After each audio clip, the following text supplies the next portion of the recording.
Iyan, may nag-comment nga pala doon sa ating mga nakaraang vlog. Naku, meron nga daw ba akong kapatid at butet, hindi nga daw naghahabol dito sa bahay ng aking mga magulang. Kaya sa mga bagong pasok nga po dyan, itong bahay na tinitirhan namin ngayon, bigay po sa akin ng aming ina. 5 years na nga po ito sa amin at ganito nga po yung itsura nito dati. Mapangit na nga din po talaga yung pintura, tapos yung mga kisame nga po talagang nagsikawang na at tumutulo na nga rin po yung sa bubong. Kaya iyan, pinagawa ko na rin. Bali, pinarenovate ko nga po yan at pinatrases. At sa tanong naman kung hindi nga raw ba naghahabol yung aking mga kapatid, at siguro nagtataka rin kayo kung bakit sa akin binigay, apat nga kami. Apat po kami magkakapatid at lahat po kami may kanya-kanya ng mga nakuha. Ito nga po yung bahay ng aking panganay na kapatid. Opo, panganay po yan siya. Baby face lang. Ako po kasi amoy baby lang.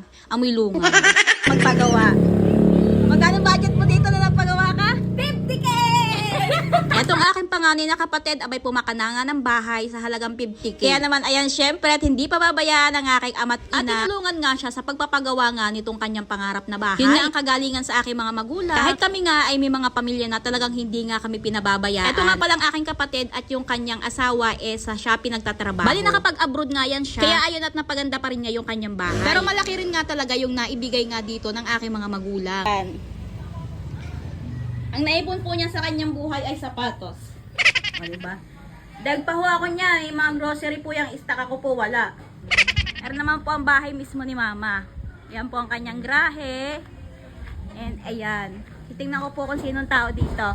Ito po yung bahay ni mama. Talaga lang pong hindi na makapagwalis ng harapan at talagang halos ay sa linang na hutomera. Halos ay sa bukid na hutomera. Ayan. Ito po yung kanyang balkon.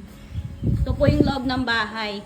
Dito po yung bihira na pong na-permit si mamay, lagi pong nasa linang, nasa bukid. Pero may kapatid po ako dito eh. Hindi ko walang ko na rin eh. Tote, hi muna din eh. Tote. Hi! Yan po yung aming bunso. Yan po ang magmamana ng bahay na ito dahil ang bahay po ay sa bunso po napupunta. Kung itatanong niyo naman po ako nasan ng aking ama, ay ilang taon na po siyang namayapa dahil sa sakit po sa kidney. Yan, pare-parehas ho kami. Yung damit, nauubos na lang ho din sa sopa. Yan, hindi na ho matiklop. Tapos yung isa ko nga palang kapatid, yung pangalawa, ay nasa trabaho ngayon kaya hindi ko maisasama sa vlog. Pero ito po siya. Nagtatrabaho po siya sa Tasamiya, sa isang coffee shop dito sa bayan ng Chao. Yan po ang aking pangalawang kapatid. Bagamang siya'y wala pa namang bahay na ipinamana sa kanya, meron naman po siyang lupa. Nasa leeg. Meron na din po siyang lupa, kaya siya na lamang magpapagawa ng kanyang sariling bahay. Pero siguro matagal pang panahon, kaya siguro magbato-topic na lang sila nung aming bunso kung kanina mapupunta yung bahay. Yan, shoutout nga pala sa akin, napakawait na mama. May nagtanong nga rin pala dati kung nag-abroad nga daw si mama o kung nasa abroad ba daw. Parang malakas-lakas nga daw kumita. Bali, pangunahing hanap buhay po talaga nila ay pagtatanim ng gulay. Nagtatanim po sila ng mga sitaw, ampalaya, talong, sili. Tapos kapag namumunga na, siya rin po yung nagbabiyahe o nagtitinda naman sa Tanawan, Batangas. Ayan, at nagayak na nga po siya papunta sa bukid. Ayun po yung aking meriendahan. Ari po yung bahay ng aking kapatid. Alis ka dyan, alis ka dyan. Ayan, kami po yung magkakapit bahay lamang at ari po yung bahay ni mama. Ayan. Bali yung lupa po pinagtatayuan ng aking meriendahan. Lupa na po yun ng aking kapatid. Bigay din po yun ng aking mga magulang. Yan lupa po na yan. Yung pinagtatayuan po ng bubong na green ay sa aking kapatid na po yun.